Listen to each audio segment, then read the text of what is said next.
Boys and girls, this is the Undisputed Era. Adam Cole, Kyle O'Reilly.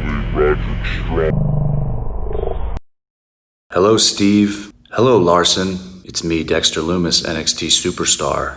So here's my shout out to the Going In Raw podcast. Clever name. Hey, friendo, Steve here. And Larson. And welcome back to Going In Raw, the only pro wrestling podcast you're going to be listening to right here at youtube.com/Steve and Larson.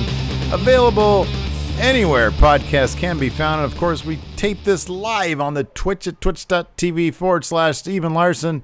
Got a little surprise for you guys coming up this Saturday. Brand new episodes of 10 for the Win are coming back. And our good friendo, we have hired with cash money the Robserver himself to edit these things. If anybody out there saw his job, which was basically an audition for him, a paid audition. I want to make sure people know we pay our freaking editors around here. Yes, we do. I should say our editor. He did Power Rank like a couple weeks ago, and like literally every comment was, man, the editing in this is great. So we took that as a sign, and we hired the man. And he's absolutely terrific.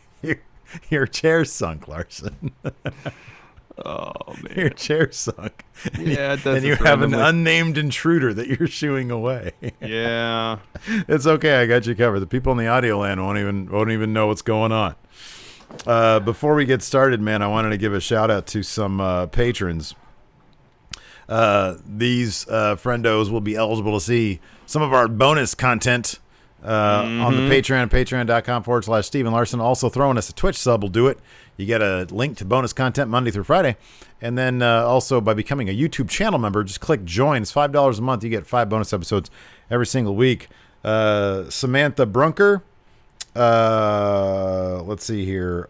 Austin Henderson, Stephen Randall, Dylan Shannon, and Hunter Vandement.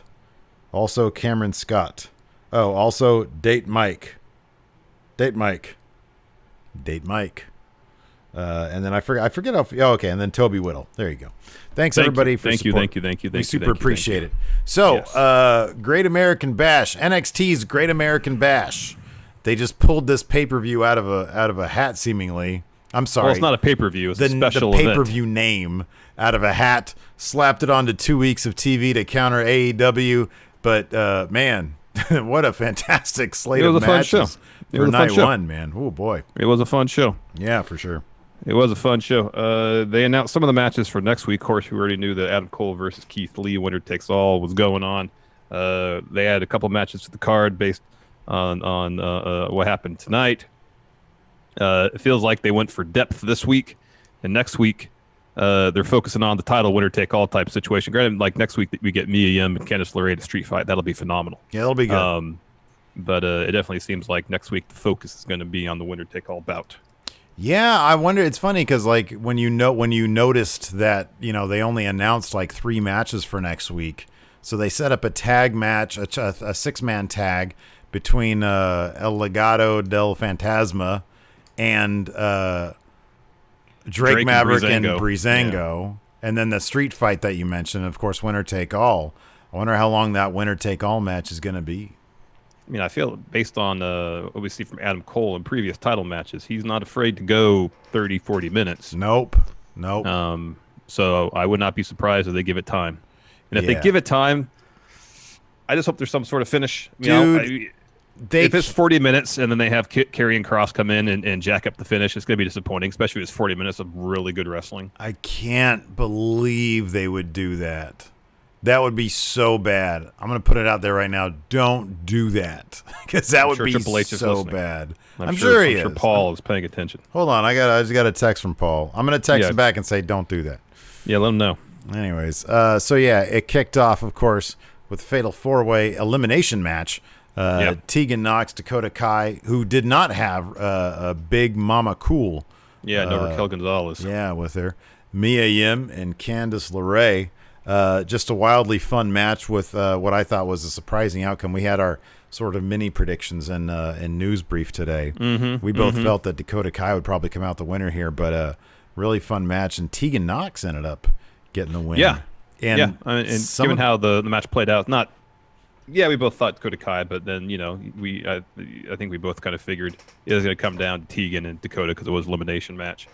We thought it would go one way, went the other. But I guess it kind of makes sense to a certain degree because didn't Dakota Kai beat Tegan in that street fight? The cage match? Was it the cage match? Oh, they had a cage match. She won the cage match also. Yeah, she won the two matches between the two of them. So I guess Tegan needs to get her W here. Yeah, and this is like a big win here for the shot at the title, which probably won't And it was win. tons of fun too. A really fun match. Candice was the first one eliminated. More or less everybody else was teaming up on her, especially Tegan and Mia Yim. And so she's the first one eliminated after Mia hit her with Protect Your Neck. She's talking trash to Candice, and Tegan's just right behind Mia, and we're like, roll her up. Know you're both faces. Know you like kayfabe friends. Roll her up for a title shot. Roll her up. She didn't though. And I was wondering if the story from that would play out, where it's like Tegan is not willing to take advantage of opportunities to pin someone she's friendly with, and that's going to cause her to lose. Yeah. Didn't work out that way though. Anyways, go to commercial, come back. Nox and Mia Yim are teaming up against Dakota Kai. They both hit her with cannonballs. Both of them go for the cover. Dakota kicks out, rolls out of the ring, and now Tegan and Mia have to square off. And Tegan is like kind of hesitant about it. Mia just like pops her in the jaw. It was great. Yeah, no, it was really cool stuff. Some of the back and forth between Dakota Kai and Tegan Nox. I always love when two people obviously are just matched up so well. They put two people. They have two opponents that are they're like, hey, this is going to be a long-term thing with you guys, because at this point, Tegan Nox and Dakota Kai have a pretty big history, and they still come up with new stuff. Some of this stuff that Tegan Nox and Dakota Kai were pulling out on each other, I had not seen before, and it was just absolutely beautiful. Some of the stuff was great.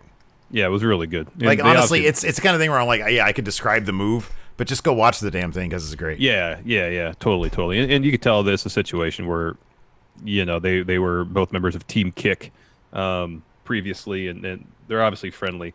They know each other really well. They have great chemistry in the ring. Yeah. So the finish sees Tegan. She misses the shiniest wizard, and Kai rolls her up. Nox kicks out of that. Dakota Kai goes right to that submission that she uses. Nox rolls her up. Kai kicks out. Nox hits her with a headbutt, and then this crazy somersault senton off the top rope. That was awesome. That was rad. Follows up with the shiniest wizard to get the win. Yeah, good stuff. After that, Damian Priest had an interview where it was like the sweatiest interview I've ever seen. He looked sweaty. Like interviews after matches. Like, he looked sweaty. He looked sweaty and like out of it. And he was like, hold on a second. Mackenzie, wait. I need to talk to camera here. Somebody I want to address. Cameron Grimes, you slashed my tires and you beat me up. But listen, I'm focused on you now. Hold on. Yeah. Yeah, it was weird. weird. He said, I want to direct this interview now. I think that was his exact words. I think he said, didn't he? I thought he said, I want to direct my words at him or something. Did he actually say, maybe. I want to direct this interview? I thought that's what he said. I had the volume low, watching this, listening to you and all that. Anyways, he seemed really sweaty.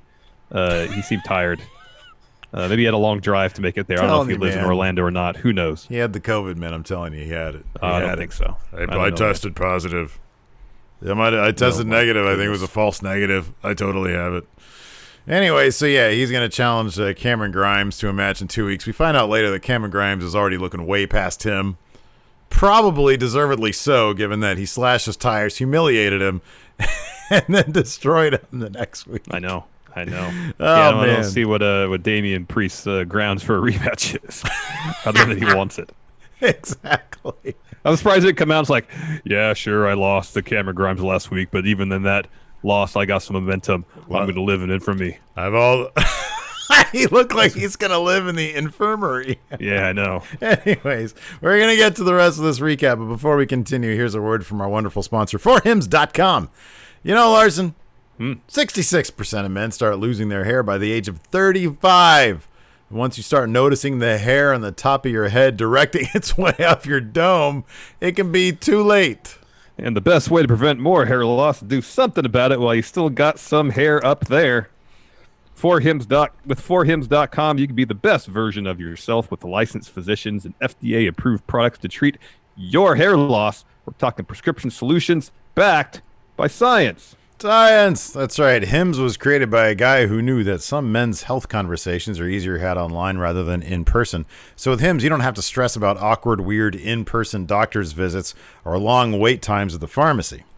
Yeah, with 4hims.com, they connect you with real doctors online. All you got to do is answer a few questions. A doctor will review your responses, and if they determine it's right for you, can prescribe you medication to treat your hair loss that's sent directly to your door. It's completely confidential and totally discreet. And right now, Going In Raw listeners and friendos can get started with their first month free. Go to 4hims.com/GIR. That's FORHIMS.com/GIR. Prescription requires an online consultation with a medical provider who will determine if a prescription is appropriate. Offer valid only if prescribed. 3-month minimum subscription. Additional restrictions apply. See website for full details and important safety information. Remember, that's 4hims.com/GIR. If you want your hairline to live in infamy, 4hims.com/GIR. After that, we had a quick shot of Sasha and Bailey preparing backstage. They looked like they were just sort of goofing off, though. Then we had this match was terrific. Timothy Thatcher employing Thatcher's Thatch Can against Oni Lorcan, and this was also highly skilled in Thatcher's Thatch Can wrestling. Oh yeah. So as we had predicted, man, so many chops. So many. I mean, it was largely submission based. I know you wanted more chops, didn't you? I want to see chest meat getting peeled off with so many chops. That's what I honestly want to see. That's what I want to see. That's what I expect. Yeah, I know there's submission wrestling, and I love it when it's done really well. Oni is a great chopper. He's got huge hands. He knows how to hit that chest meat. Top 5. I'm sure Thatcher is too. Top 5 choppers in WWE: Walter, Strong, Andrade. Maybe Drew Oni. At this point, huh? Oh, yeah, Drew for sure. Oni's up there. Yeah. That's it. Thatcher is absolutely fantastic. I mean, the whole thing is like submissions and like some chops. But like not Thatcher's just the in-ring face is so stuff. great. Yeah, I'd say his character work is really good. And like It's when amazing. he first debuted opposite Matt Riddle, I don't think either of us, at least I wasn't, expecting this degree of character work. Granted, I'm not that familiar with what he had done in the independents prior to coming to NXT. I know he had a really successful run at WXW. He from here, wrestled around here forever. Mm-hmm, yeah. But I'm not that familiar enough with his work to know what to expect from him from a character perspective. And it's a situation like actually, I think he outpaced. I was thinking the other day, someone who you look at him, the way he talks, you think this guy doesn't have a ton of charisma, but there's something about him that you're drawn to. Yeah. And this individual might be up for debate. I always thought Lance Storm was that way. Okay, sure. Like Lance Storm was very dry. Yeah, like right. He didn't exude a ton of personality, but that it's like he knew that and owned it and made it work for him. Lance Storm, I will say this. I think you're right. He had screen presence. Mm-hmm. And it was like anti-charisma. Yeah, which and it worked perfect for him. It's not lack of charisma. It's a weird anti-charisma. Mm-hmm. I just invented that concept. And I guess so. I don't even know exactly what it means, but Lance and Storm not has necessarily Timothy Thatcher has anti-charisma, but it's different than what you see from a lot of other wrestlers out there. So yeah, what's funny is that like. So I've seen this. I thought this comparison. I've seen it echoed either in our comments or on Twitter or whatever. But the wrestler that I see on screen, he reminds me of Benoit, but I feel like he's got more. And this is all nebulous stuff, but I feel like he's got more dimension when he speaks because he's like very. Like sort of soft-spoken as a face anyways. Now he's a heel. He's just menacing and kind of soft-spoken. It's a bizarre thing, but I love it. It's so great. Everything about Timothy Thatcher feels really genuine and legitimate. Yeah, there's nothing about him that feels sports entertainment. Right, yeah. and like I can see the comparisons Benoit in terms of the intensity level, the technical skill, but a lot of Benoit felt very pro wrestling. Sure. Okay. Yeah. And I don't feel like Thatcher feels that way. He feels like a throwback. He feels like totally a legit grappler. Yeah. Who was tossed, put in a time machine, set in the future 70 years, got thrown to a current day wrestling ring. I agree with that. Yeah, totally. So much about him feels like a throwback. It just feels legitimate. Like there's no artifice about what he is as a wrestler. It just feels very real. I can't wait to see him take on Roderick Strong. Oh, I know. That's gonna be tough because Roderick Strong is one of those guys who also like he's demonstrated that he's like really good with comedy stuff, and especially like the physical stuff like we saw tonight, which I think was like a little like I think that Loomis match went long. But once he gets in the ring, like Roderick Strong's wrestling and his selling is to me personally is almost unmatched in WWE. He's so damn good. And I can't wait to see him and Timothy Thatcher. I think that's going to be so fun to watch. Yeah, I think so too. This match with Oni was tons of submissions, technical stuff, especially in the beginning. And then once they start throwing hands and dealing out chops, it was pretty good. It got better, but it was already pretty good before that. Yeah, at one point Oni like ends up like getting tossed out of the ring, and he really starts selling his wrist. And so Thatcher started like working that, and he ended up winning with the Fujiwara armbar. Oni tapped out. Then he kept it going. And the ref had to like, pull him off or whatever. And then he gets up and just, yeah, and he's got the bet. Like his game face is so intense. It's so good. Like he looks like a psycho. It's great. He knows exactly who and what his character is. Yeah, totally, 100%. Yeah, he's comfortable in it. He knows who and what his character is, and he knows how to channel it. And right now, it's a perfect fit. What he's doing with him as a performer, it's working out so well. 100%. After that, we had a Karrion Kross video package where they were reading tarot cards. They were all coming up, Judgment Day stuff. And then you see it's all like very grim, very menacing. And there's like, of course, they reference Adam Cole and Keith Lee. And I'm just thinking, dude, you're already on thin ice with me. If you ruin this match, I'm going to be livid. I'm going to be so wrong kind of heat with Steve. It's bad heat.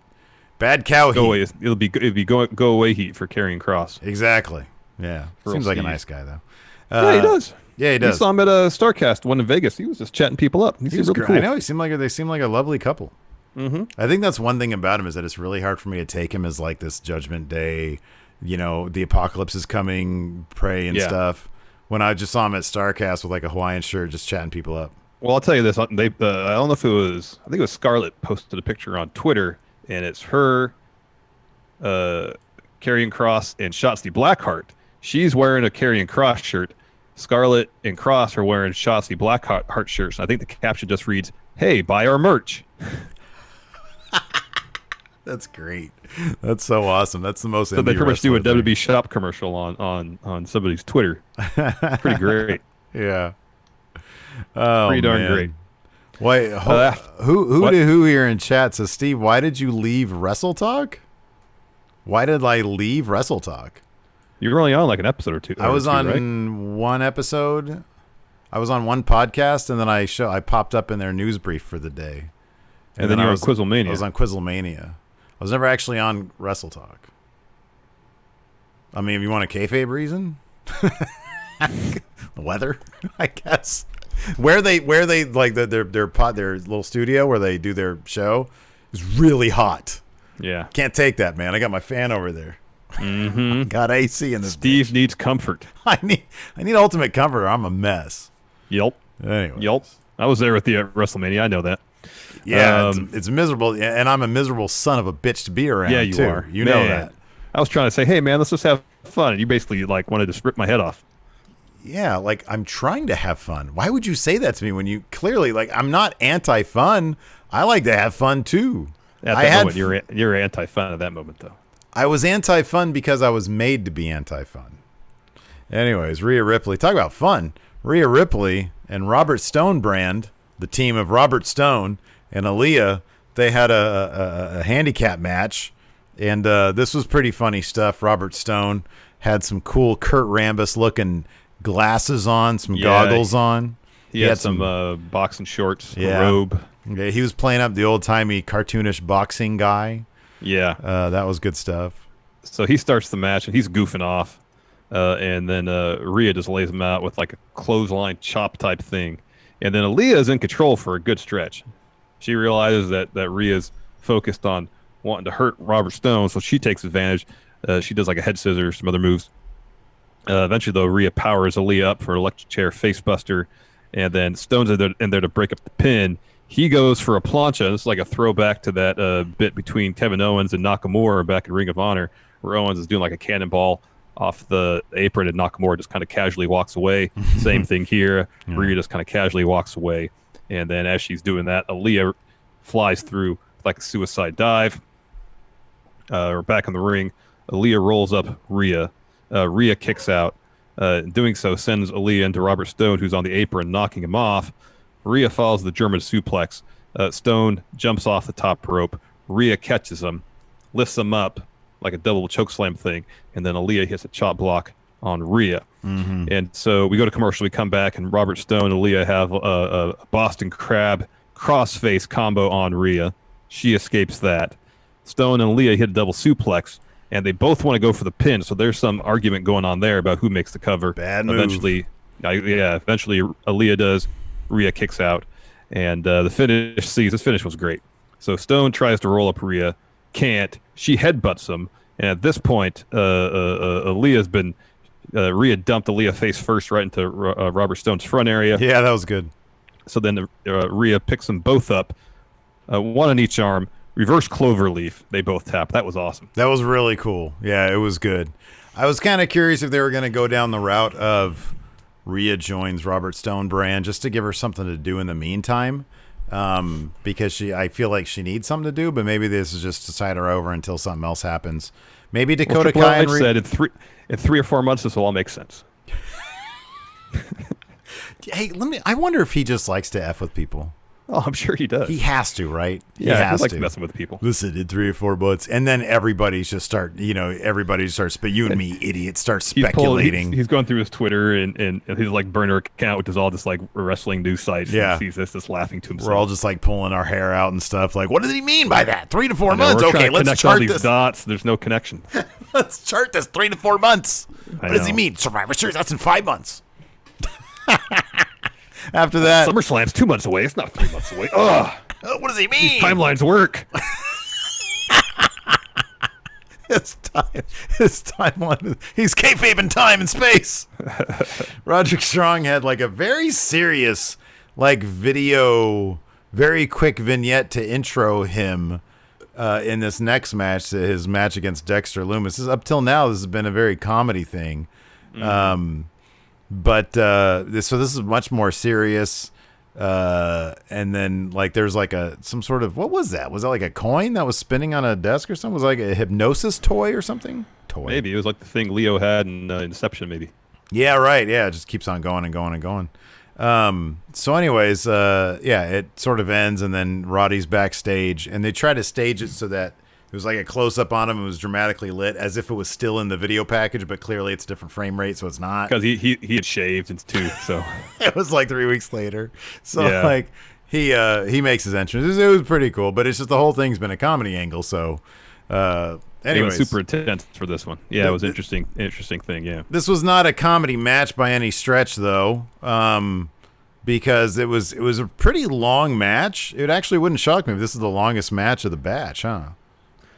It's probably about 20 minutes, close to it. I think it started right about 6 and ended about 6:20-ish. This was at least the same length as the main event. Mm-hmm. The main event got 15 minutes because they had a couple of segments between this match. They had segments, yeah. But it was cool. Like I don't know, I do think it went a little bit long, but and it wasn't the kind of strap match where you got to touch all the corners, so that was good. Yeah, that was good. They teased a trunk bit in it. Kind of wish they delivered on that, but maybe they're saving that for another time. Yeah, that could be.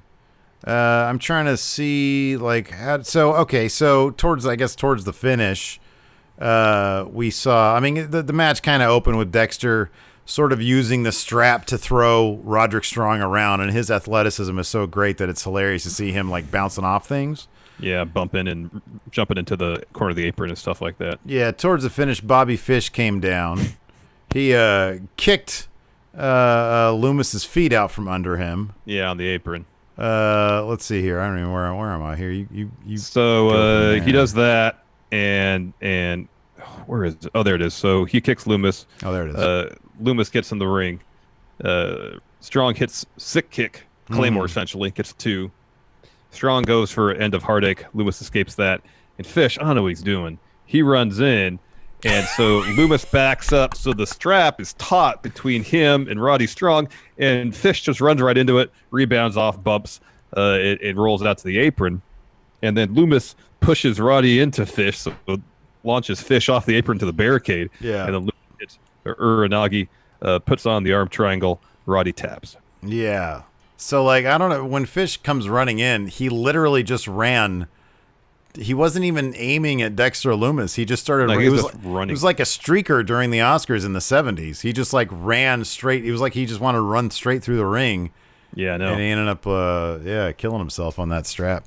So yeah, I don't know. It was... The match was cool and everything. Look, I can watch any Roderick Strong match, to be honest with you. And Dexter Loomis is great. It's this, the strap match stipulation kind of limits what you can really do, too, though. So yeah, that's totally true. That's totally true. Yeah.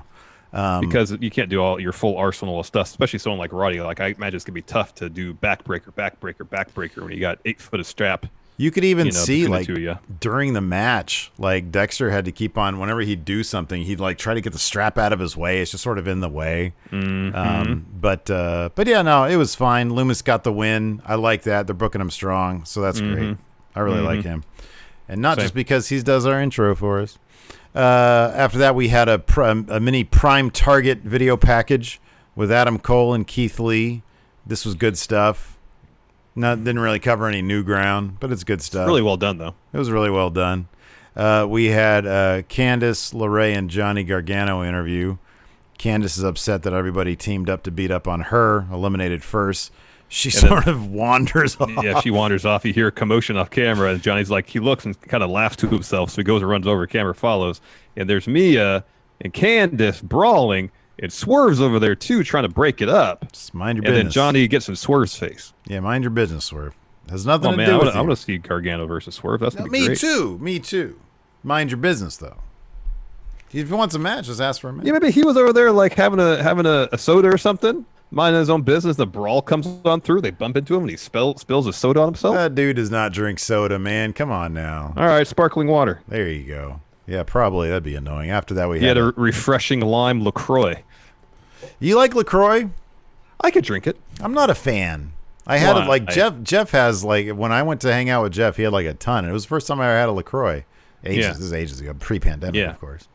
And I was like, it smells like, or it just sort of tastes like I got a hint of a flavor. Yeah, that's the idea. All or nothing, man. All or nothing. So we got this other thick, viscous syrup flavor or pure water. Like, I haven't really drank soda in years and years and years, and whenever one a little bit passes through these lips of mine, it's like I'm drinking cleaning fluid or something. Oh, yeah. It's awful. It's terrible. It's disgusting. Oh, man. So I want something. Normally I just drink water. I want something a little different, something with a hint of flavor. I think They're good mixers, too. They're really good mixers. I think I'm at that point with soda with you, to be honest with you, because the other day Lacey was like, hey, we're going to get some McDonald's. And I was like, oh, fat man hungry. And so I was like, yeah, give me like a couple of chicken sandwiches. And then she was like, do you want a soda? I was like, no. I just had some water with it. I did have a chocolate milkshake, though. Holy crap. That was so good. Oh, all right. It's not a health thing. It's not a health thing. I'm just saying it just doesn't taste good. The taste thing. Yeah, no. Maybe I'll get it back. Soda Maybe for not. a while. I just don't know what do I drink with pizza, man? Beer. Nah, I'm not I like beer just for beer. Or pretzels and beer. If I'm having pizza, I'll have a cup of water, either pizza or wine. A red wine, but you don't like wine. Yeah, I'm not into wine. I don't know. Go get a $10 bottle of Cab at Trader Joe's with your Mountain Mikes. No, man. Mountain Mikes and some Kool-Aid. That sounds good. That sounds good. What flavor Kool-Aid? Doesn't matter. It'll taste the exact same. That's not true. The lime and orange taste different than everything. No, actually, there's a pretty decent variety of flavor. All right, man. Santos Escobar comes down. He talks about lucha libre I take culture. umbrage with the idea that all Kool-Aid tastes the same. I think that's one thing where there's variety there. It's not just different colors of the same flavor. A There's debate variety. had on another day, my friend. Oh, no. He says, for Ask Stephen Larson, huh? He says lucha libre culture used to mean something. Used to transcend the ring. They were movie stars. That's for dad. Friggin' El Santo. He used to fight. He was the Mummy. I'm pretty sure Frankenstein. Yeah. He says tons of movies. Yeah. He says now all you think of is a bunch of guys in masks doing flips. He's like, but they're wrong. It's much more than a mask. We're going to rediscover the roots of lucha libre in his image. And then, of course, who's the man? Drake Maverick interrupts. It's not a song anymore. In my head, it is. He walks. Yeah. It's not a song anymore. He walks down the ramp. He's got a cheesy neck brace on, and then trying to be dramatic, he takes it off. But he's still 3-on-1. He runs to the ring, gets his ass beat. Yeah. And then Breezango makes the save. They challenge Legado del Fantasma to match next week. 6-man tag match. Goo. Yeah, and later on confirmed. So next we had a Cameron Grimes interview. And so he's asked, hey, did you hear what Cameron Grimes had to say? And he goes, Damian Priest, yeah. Yeah. He says, oh, yeah, I heard what he had to say. Tried to do his Damian Priest impression. It was great. He said, for a man that wants to live forever, thinks he lives forever, he certainly seems to be in a rush. Anyways, I'm looking past him. I'm challenging the winner of this Adam Cole-Keith Lee match. I'm #1 contender. Straight to the moon. And he wanders off. I love Trevor Lee. I love Cameron Grimes. He is so great. He is damn great. Part of me wishes he could still be introduced as Impact Wrestling superstar Trevor Lee. How brilliant would that be? That was so good at PWG, man. How brilliant would that be if he took that to NXT? Oh, my God. That'd be awesome. That'd be so good. After that, we had Mercedes Martinez video package. She's going to have her re-debut next week. She's like Calabac, dude. Mm-hmm. And then we had our main event, Sasha Banks versus Io Shirai. Sasha Banks, old school, came in a sweet Jaguar, top down. Bailey had Sasha's dog and, like, what did you call it, a bucket hat? A bucket hat. Yeah. Looked like she got it at CVS or at the pharmacy. It was fantastic. Her entrance was great. And this match did not disappoint, man. Nope. I'm not sure. I mean, given the wonk finish, not the wonk finish, but the screwy overbooked finish, yeah. The overbooked finish. I'm not going to call this a takeover match, but the meat of it was definitely takeover level stuff, man. Yeah, it was totally. really good. But like the distraction at the end and all the overbooking was motivated because they're trying to hype a match that's going to happen in 3 weeks time roughly. Yeah, for sure. And it made for a pretty cool moment at the end. So we can just run through some of the major points here. Sure. Several times Io was going for like a double underhook move. Sasha kept on escaping. Of course, she'd always want to go for backstabber into bank statement. She locked in a big statement at one point. There was this one bit where Sasha has Io up in the trio O, and she's talking trash to the crowd, talking trash to Io. Runs to the opposite corner, charges, and Io does pretty much a full crunch and sits up essentially on the top rope.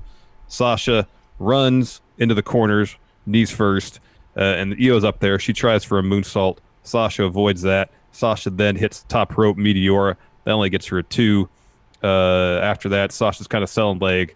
Io kicks it, hits a 619, or goes for a 619. Sasha avoids that. They're trading blows. Io's going for a springboard. Sasha kind of grabs her by the hair, kicks her in the head, goes for a sunset flip powerbomb, and Io puts the brakes on that at first, and then Sasha, instead of doing the powerbomb on the floor, does it against the barricade. That was rad. That was really cool. Against the hockey plexiglass. Yeah, that was awesome. Yeah, that was great. And then Sasha puts her in the ring, goes up top, goes for a frog splash, misses. And instead of Io getting her knees up, she kind of rolls out of the way, so Sasha just hits flat on the mat. Mm-hmm. And then Io kind of rolls back over and puts Banks in the bank statement. Mm-hmm.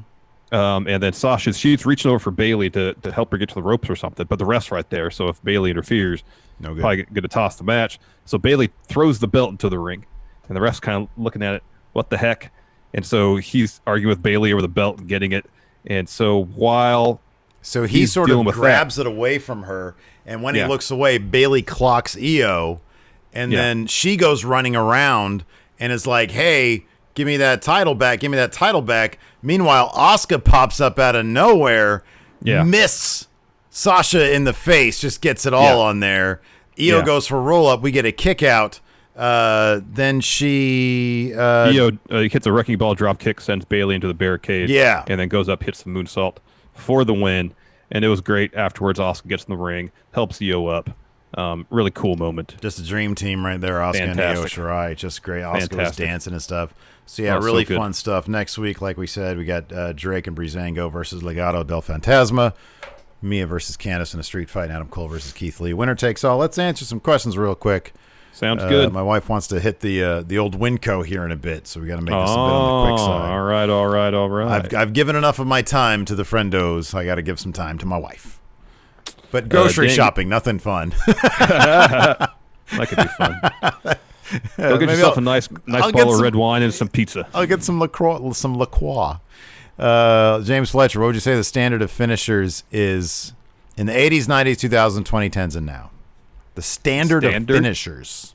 You mean the quality of them overall, or like the standard bearer? I would finisher for say each era? what's the gold standard finisher in the 80s is the leg drop. It's got to be the leg drop. Yeah. The 90s is the stunner. Yeah, probably. The 2000s. It's the stunner or the super kick. Because HBK was using Sweet Chin Music throughout the 90s. Stunner was more just the latter half. I mean, it was like barely the last 2 years, but or 3 years. But still, But it's the most impactful, that was the biggest 3 years of wrestling, man. In the 2000s, it's probably the attitude adjustment. Yeah. I'll say this for the 90s. Instead of Sweet Chin Music or Super Kick, it could be the Tombstone. Undertaker was doing that throughout the 90s. Yeah, I'd die on I'd die on the hill of the stunner though, for the 90s, for sure. All right, it's probably the attitude adjustment Yeah, I'd say the attitude adjustment. or the pedigree. I know Triple H was doing it before the 2000s, but Oh, that's a good point. The Reign pedigree. of Terror was The Reign of definitely pedigree Terror. fueled. Yeah, Yeah, I might give the attitude adjustment to the 2010s. yeah, you could do that too. Yeah, I'd probably do that.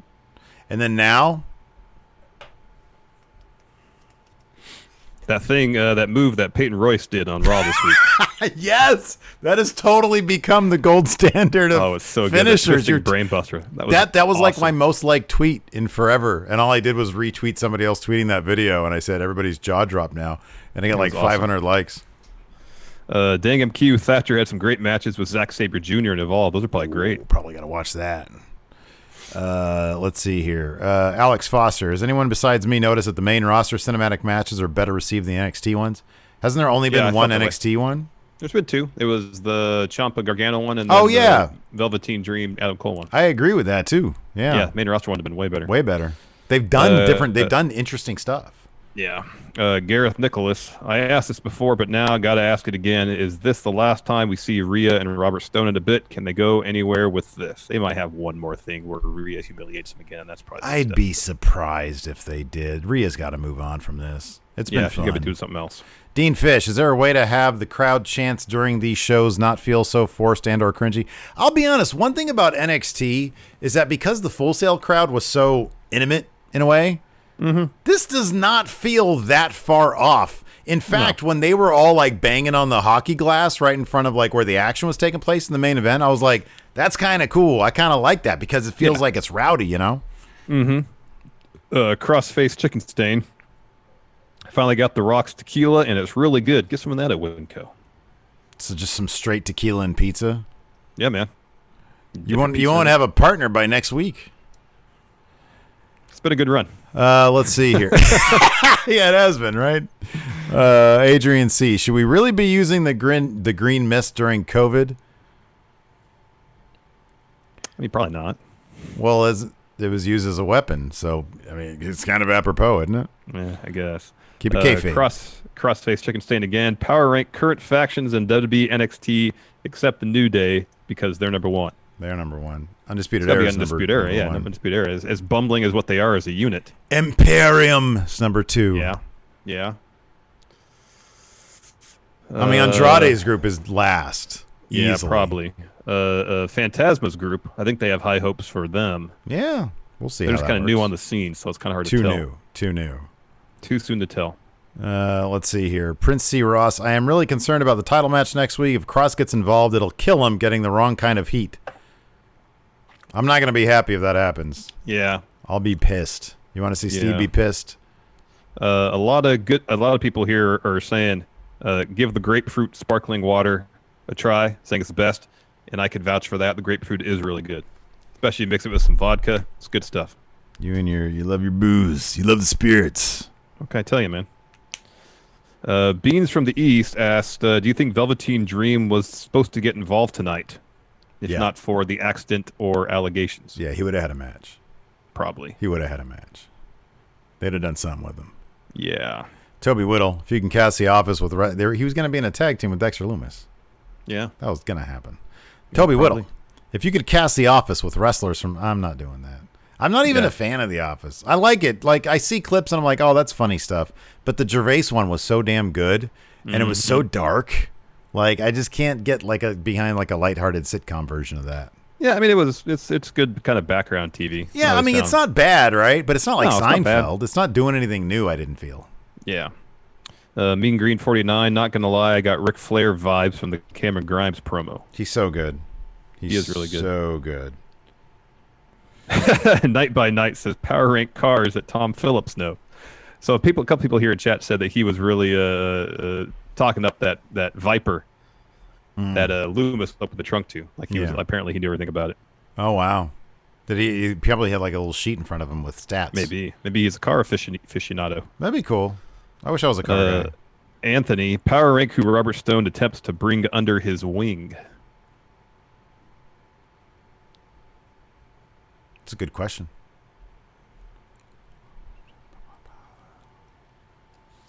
He should try for Mia Yim and Keith Lee. Aim for the moon. Keith Lee's about to have both those titles. Yeah. Asian Murr, name Peyton's new finisher. It's the Iconic Buster, right? The greatest finisher I've ever seen in my life. It's so good. That's the name of it. Ryan K. Lamb, this is a question for Steve, because you can answer this. Power rank what Steve should get at the grocery store. Grapefruit, sparkling water. That's like last on my priorities. Pizza. You gonna get a Winco pizza? I need some chicken for tomorrow. Chicken thighs or white meat chicken? No, thighs with bones. There you go. Get that flavor. Yeah, it's so good. Put it in the Instant Pot. Holy crap. You just dump a bunch of stuff in there. It comes out melty. It's amazing. I want to try ribs in that thing. Yeah, that'd be interesting. How long do you cook your chicken thighs in there? 15 minutes. Really? And they're nice and tender? Dude, you have no idea. It's like I was like, holy crap, it feels like cheating at life. It's ridiculously good. How do you season it? I just put a bunch of shit in there, man, honestly. That's how I operate with my seasoning anyways. I just go, because I have like a bunch of like random ass like, store-bought. Here's a bunch of good seasoning for this stuff. I just take a bunch of it, put it in there, put some oil in there, put some like barbecue sauce in there maybe if you want to. Mm-hmm. Put some if you don't want to do that, put some soy sauce in there or something. Yeah. And it comes out. It's like, holy shit! What did I just do? Yeah. I'm like Guy Fieri over here, man. Anyways, is it sort of like a crock pot or a slow cooker in that respect? You just dump a bunch of stuff in there. Yeah, pretty much. Yeah, but it just it's like pressurizes it. Sandra says that she slow cooked pork ribs yesterday. That sounds delicious. Yeah, man. You know what? Smoked ribs, but I haven't tried to like do them in a crock pot. Well, I sort of use the Instant Pot as kind of a slow cooker, because what I'll do is like before I'll go to bed, I'll put them in there, and then like it stays on for like 10 hours. Yeah. And it just like within 15 minutes it's done, but then for the next 10 hours it's just sitting in its own juices, being heated, kept hot. Yeah, if it's chicken thighs, you're rendering that fat down. That's where the flavor comes from. And then you get in the morning, and you're like, holy crap, I just made the greatest chicken. Well, that's what you got to do with like pork shoulder. You got to put it at like 4 o'clock in the morning so it can cook for 14 hours. Yeah. I haven't had the gumption to do that yet. Dang MQ says Renee Young announced her cookbook today, and based on the video of her announcement, she looks much better. That's good to hear. That's good. She should quit WWE. Yeah. Yeah, she should. She should. She should. She totally should. Any more questions? Looks to be it. All right. Well, thanks everybody for tuning in. We appreciate it. Until next time, we'll talk to you later. Hey, have fun at Winco. Get some grapefruit sparkling water. What do you say? I don't know that I'm going to go. Lacey, I think, is actually going to go because Bama had a fever today, so we're keeping her here. She doesn't have the COVID. She had some vaccine shots yesterday, and so she's got the fever that comes with that. Gotcha. Yeah. Anyways, thanks, everybody, for tuning in. Appreciate it. Till next time. Talk to you later. Goodbye.